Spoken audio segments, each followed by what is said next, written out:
안녕하세요. 바른상속 대표 이종성입니다. 오늘의 주제는 재산이 적어도 상속 분쟁은 발생된다 라고 주제를 잡아봤습니다. 우리 대부분은 재산이 많아야, 재벌 정도 돼야 기업 회장 정도 돼야 상속 분쟁이 발생될 걸로 생각을 하고 있습니다.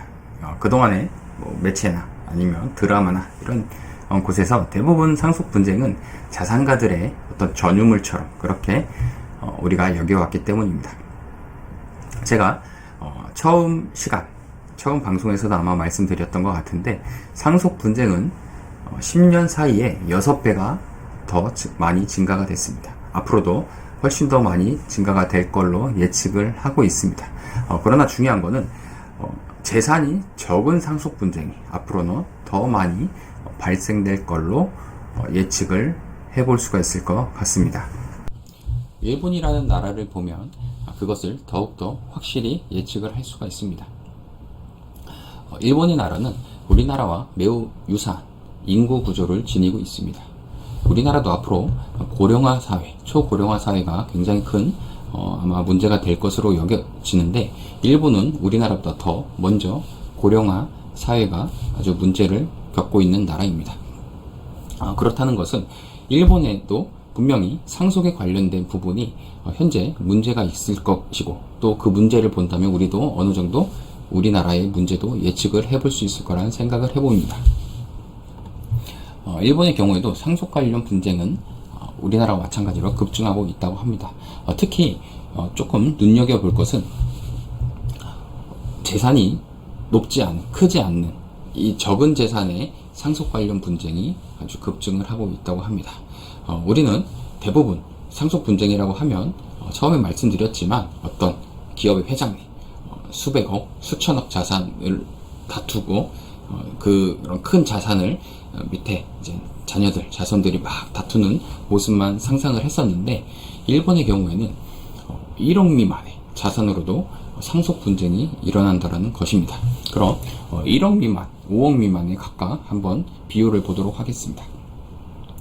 1억 미만으로 상속 분쟁이 일어나는 비율이 100% 기준으로 볼 때 한 몇 프로 정도 될 거라 생각을 하십니까? 한번 이 방송을 보시는 분들 한번 이 순간 예측을 한번 해보시기 바랍니다. 1억 미만은 무려 30%나 된다고 합니다. 그러니까 상속 분쟁의 10건 중에 3건은 그 금액이 1억 미만이라는 것입니다. 1억 미만이라는 것은 1,000만 원이 될 수도 있고요, 2천만 원이 될 수도 있고요, 5천만 원이 될 수 있다라는 얘기입니다. 이런 적은 금액으로도 상속 관련 분쟁이 일본은 엄청나게 많아지고 있다라는 것입니다. 일본이 많아지고 있다라는 것은 우리나라도 곧 그렇게 될 가능성이 높다라고 우리가 이렇게 예측을 해볼 수가 있을 것입니다. 5억 미만은 그럼 몇 프로일까요? 여러분 놀라지 마십시오. 전체 상속 100%로 봤을 때 10건 중에 7건은 5억 미만의 재산으로 상속 관련 분쟁을 하고 있는 것이 현재 일본의 상황입니다. 우리나라도 앞으로 이와 비슷한 형태로 갈 거란 생각을 하고 있습니다. 그럼 우리가 여기서 한 번 정도 생각해 볼 필요가 있을 것 같습니다. 왜 이렇게 적은 재산, 물론 누군가에게는 많은 재산일 수도 있지만 그래도 우리가 생각하는 것보다 이렇게 적은 재산으로 왜 이렇게 상속 관련 분쟁이 생길까? 그 이유는 여러 가지가 있겠지만 제가 생각할 때는 이 이유가 좀 크지 않을까라는 생각을 해봅니다. 그것은 환경적인 요인이 있을 거라는 생각을 해봅니다. 상속 분쟁은 왜 생기는 걸까라는 영상에서 한번 다루었던 주제이기도 합니다.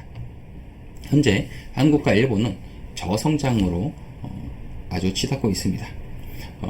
현재 재산을 모으셨던 많은 자산가분들은 고성장에서 자산을 형성을 하였습니다. 그러나 그것을 상속받는 상속인들은 자녀 세대죠. 자녀 세대들은 저성장의 시대를 살고 있습니다.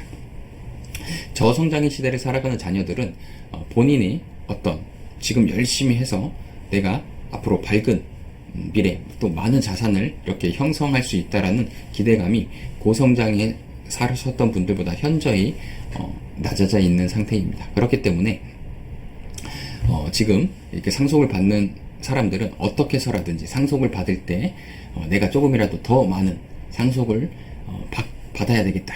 이것으로 나의 어떤 재산을 형성을 해야겠다라는 생각이 더 깊이 형성해 있지 않을까라는 생각을 해보게 됩니다.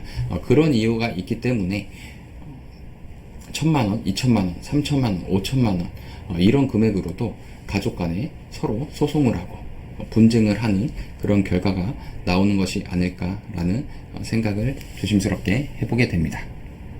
이번에는 한번 사례를 보도록 하겠습니다. 이번에 75세 아버지가 돌아가시면서 상속이 일어났습니다. 자녀로는 3남매입니다. 첫째 아들, 둘째 딸, 셋째 딸 이렇게 있습니다. 상속 재산은 아버지가 살고 있는 아파트 6억 이것이 전부입니다. 이게 상황을 한번 보도록 하겠습니다. 첫째 아들, 첫째 오빠죠. 첫째 오빠는 부모님 집 근처에 살면서 부모님을 오랫동안 부양을 했습니다.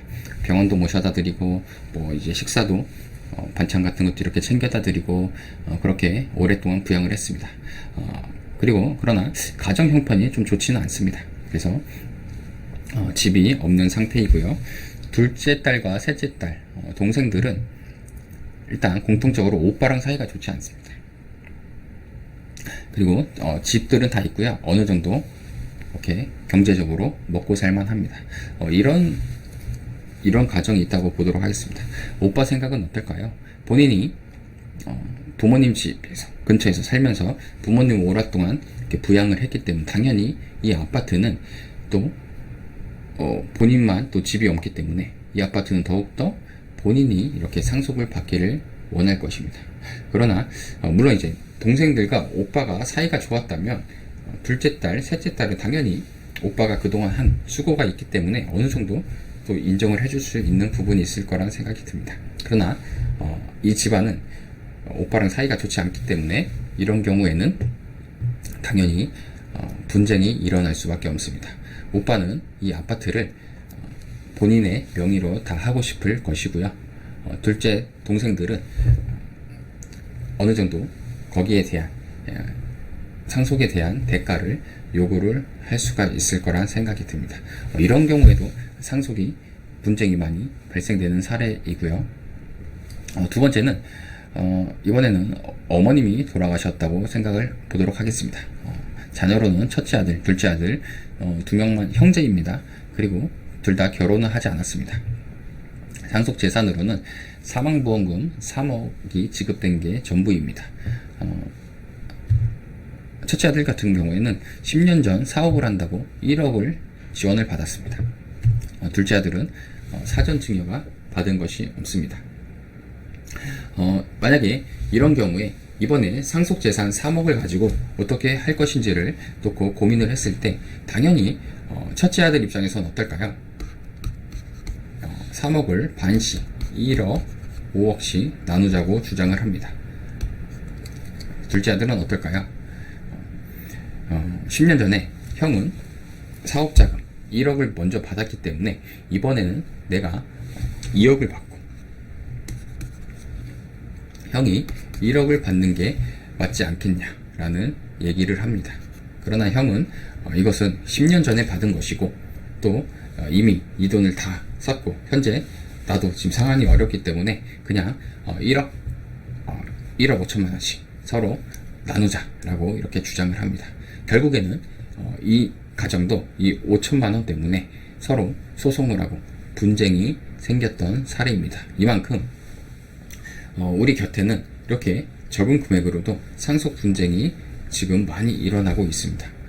이렇기 때문에 이 방송을 보시는 여러분들도 내가 상속이 재산이 그렇게 많지 않다 하더라도 내가 지금 준비를 잘 해놓지 않으면 사후에 이렇게 충분히 분쟁이 발생될 수 있는 여지가 있을 거라 생각이 듭니다. 그래서 반드시 꼭 재산이 많지 않더라도 이 방송을 보시면 편안하게 연락을 주셔서 내가 어떤 상속이 됐을 때 세금은 어느 정도 나오고 또 어떻게 배분을 하는 것이 지혜로운지를 같이 한번 고민하는 그런 또 시간을 가지면 좋겠습니다. 오늘은 여기까지 하도록 하겠습니다. 감사합니다.